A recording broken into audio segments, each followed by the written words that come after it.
Assalamualaikum Assalamualaikum warahmatullahi warahmatullahi wabarakatuh. wabarakatuh. Kami dari kelompok 4 ingin mempresentasikan hasil dari tugas tengah semester dari matkul Teori Administrasi Publik dengan judul Teori Kelembagaan Publik. Perkenalkan, nama saya Zafira Azarin dengan NIM 2022-05-123 dan rekan-rekan saya. Perkenalkan, nama saya Aisyah Jiji Farida dengan NIM 2022-05-112. Dan saya Fani Andi Febriani dengan NIM 2022-05-110. Jadi buku ini berjudul The Public Administration Theory Primers, Second Edition. Di sini kami akan membahas chapter 4 yaitu Public Institutional Theory. Penulis dari buku ini adalah yang pertama George Frederickson dari University of Kansas, dan yang kedua Kevin B. Smith dari University of Nebraska, yang ketiga Christopher William Rimmer dari University of Northern Iowa, dan yang terakhir Michelle J. Licari dari University of Northern Iowa. Latar belakang teori kelembagaan. Teori kelembagaan publik atau public institutional theory merupakan suatu kerangka pemikiran yang digunakan untuk memahami cara organisasi publik atau institusi publik berinteraksi dengan lingkungannya. Teori ini berfokus pada peran institusi publik dalam pembentukan kebijakan, implementasi kebijakan, dan pengawasan pelaksanaan kebijakan.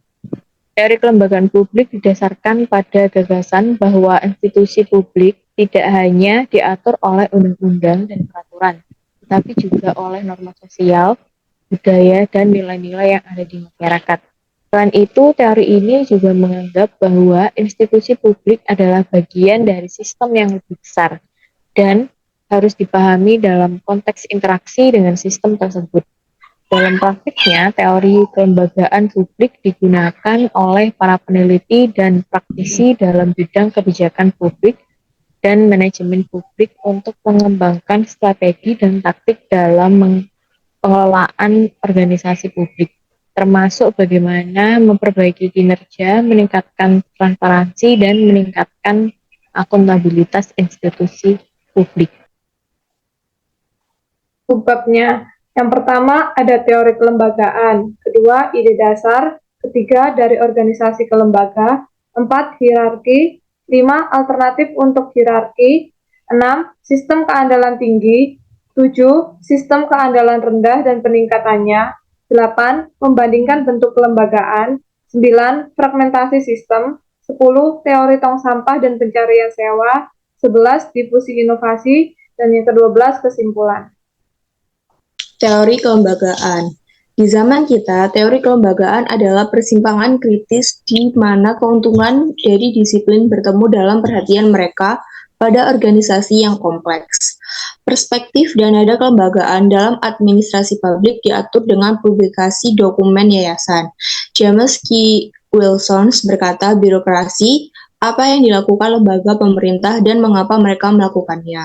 Sedangkan Marx dan Olson berkata, menemukan kembali lembaga. Para tokoh ini menunjukkan keterbatasan ekonomi dan logika sebagai teori yang menjelaskan perilaku kelembagaan. Tokoh-tokoh teori kelembagaan. Yang pertama, James Smart dan Johan Olson. Menurut James Smart dan Olson, teori kelembagaan memiliki dua asumsi. Pertama, lembaga menciptakan elemen-elemen keteraturan dan prediktabilitas atau daya rama.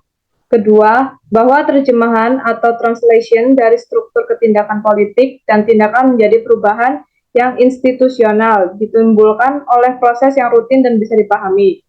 Lalu menurut Everett M. Rogers, teori difusi inovasi yang dikembangkan Everett M. Rogers dikenal luas sebagai teori yang membahas keputusan inovasi.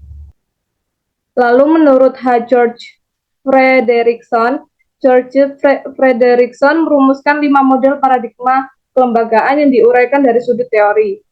Dalam arti pengetahuan yang positif atau yang punya dasar empiris, kelima model tersebut adalah birokrasi klasik, birokrasi neoklasik, kelembagaan, hubungan antar manusia, pilihan publik. Teori tong sampah garbage can. Model ini biasa disebut dengan non-rational decision making. The garbage can model adalah model yang menjelaskan kecenderungan yang seperti kebanyakan terjadi di organisasi yang berpengalaman penuh dengan ketidakpastian. Michael Cohen, James Marks, and Johan Olsen. Model dasar dari organisasi ini adalah proses pengambilan keputusan tidak dimulai dari sebuah masalah dan diakhiri dengan solusi. Namun, keputusan adalah sebuah produk dari peristiwa yang terjadi dalam organisasi. Difusi inovasi Everest Rogers tahun 1962. Teori difusi inovasi adalah teori yang mempelajari bagaimana suatu inovasi atau ide baru menyebar dan diterima oleh masyarakat atau individu dalam suatu sistem sosial.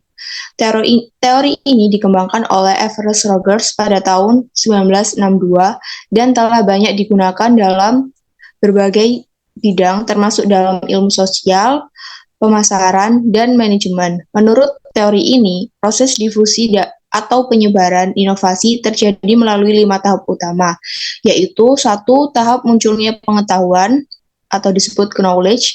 Yang kedua, tahap persuasi atau persuasion. Tahap 3, tahap keputusan decision. Tahap 4, tahapan pelaksanaan atau implementation.